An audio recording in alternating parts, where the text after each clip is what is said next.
Police મુખ્યાલય ખાતે પ્રજાસત્તાક પર્વની કરાઈ શાનદાર ઉજવણી।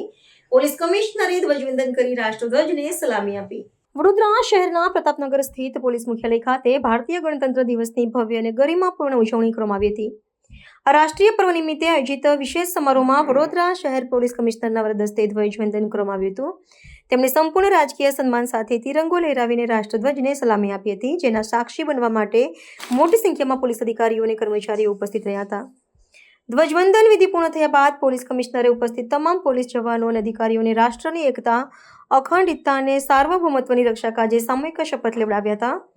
આ તકે પોલીસ દળના તમામ સભ્યોએ શિસ્તબદ્ધ રીતે રાષ્ટ્રધ્વજને સન્માન આપ્યું હતું અને દેશની સુરક્ષા તેમજ કાયદો અને વ્યવસ્થા જાળવવા માટે પોતાની પ્રતિબદ્ધતા દોહરાવી હતી। ઉચ્ચ પોલીસ અધિકારીઓની ઉપસ્થિતિએ કાર્યક્રમની ગંભીરતાની શોભામાં અભિવૃદ્ધિ કરી હતી। સમારોહના અંતિમ ચરણમાં સમસ્ત પોલીસ પરિવારે એક સુરે રાષ્ટ્રગીતનું ગાન કર્યું હતું, જેના થકી સમગ્ર મુખ્યાલય પરિસરમાં અદમ્ય દેશભક્તિ અને રાષ્ટ્રગૌરવનું વાતાવરણ સર્જાયું હતું। પોલીસના જવાનોના ચહેરા પર રાષ્ટ્રપ્રેમનો અનેરો ઉત્સાહ જોવા મળ્યો હતો। આ કાર્યક્રમ માત્ર ઔપચારિક ઉજવણી ન બની રહેતા રાષ્ટ્ર સેવા માટેના સંકલ્પને વધુ સુદૃઢ બનાવનાર પર્વ બની રહ્યો હતો। પીએસઆઈ શ્રી જે.એચ. સરોજ સાહેબ પોલીસ મુખ્ય મથક અને આપણા રાષ્ટ્રધ્વજ તેમજ આપણા મુખ્ય અતિથિ સાહેબને અભિવાદન સાથે આગળ વધી રહ્યા છે। નંબર 2 હથિયારી મહિલા પ્લાટૂન કમાન્ડર પીએસઆઈ શ્રી એડી પ્રભારી અને સાર્જન્ટ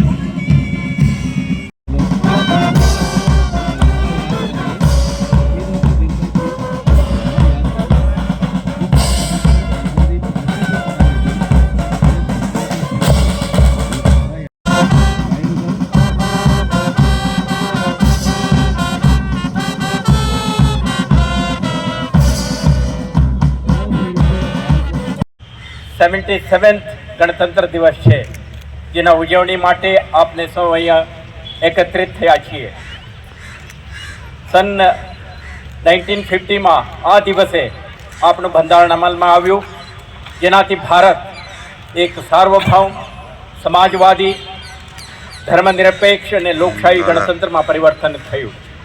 ભારત રત્ન ડૉક્ટર બી.આર. આંબેડકરના નેતૃત્વ હેઠળ બનાવવામાં આવેલ આપણું બંધારણ ન્યાય, સ્વતંત્રતા, સમાનતા અને ભાઈચારા જેવા મૂલ્યોને પ્રતિબિંબિત કરે છે, જે એક વૈવિધ્યસર રાષ્ટ્રને સંયુક્ત બનાવે છે। ગણતંત્ર દિવસ આપણને આપણા સ્વતંત્રતા સેનાનીઓ દ્વારા કરવામાં આવેલા બલિદાનો અને આપણા દેશના ઘડતરના સ્વપ્નદ્રષ્ટાઓને યોગદાનનો યાદ આવે છે।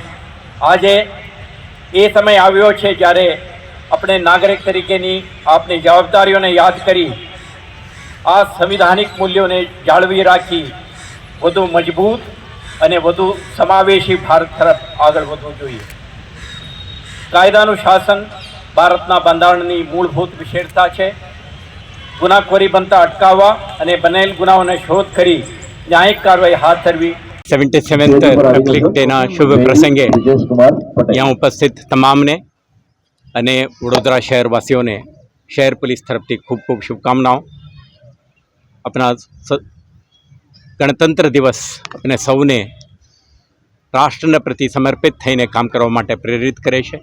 વર્ષ 2025 દરમિયાન વડોદરા શહેર પોલીસ તરફથી ગુનેખોરી અટકાવવા, શોધવા અને કાયદો અને વ્યવસ્થા જાળવવાની દિશામાં ખૂબ પ્રયાસો કરવામાં આવી છે। કેટલાક પ્રકારના ગુનાઓ શોધવામાં અને સફળતાપૂર્વક પ્રોસિક્યુશન કરવામાં આપણે જે શહેરજનોના સાથ સહકારથી શક્ય બન્યું છે, તે માટે આપણે ગર્વ છે। અને સાથે સાથે વર્ષ 2026માં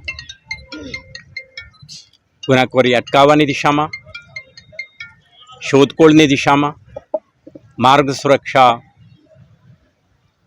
નશામુક્ત વડોદરા શહેર, મહિલા, બાળ અને વરિષ્ઠ નાગરિકોના સુરક્ષા માટે કટિબદ્ધ થઈને કામ કરવા માટે આજે શહેર પોલીસ સંકલ્પ પણ કરી છે।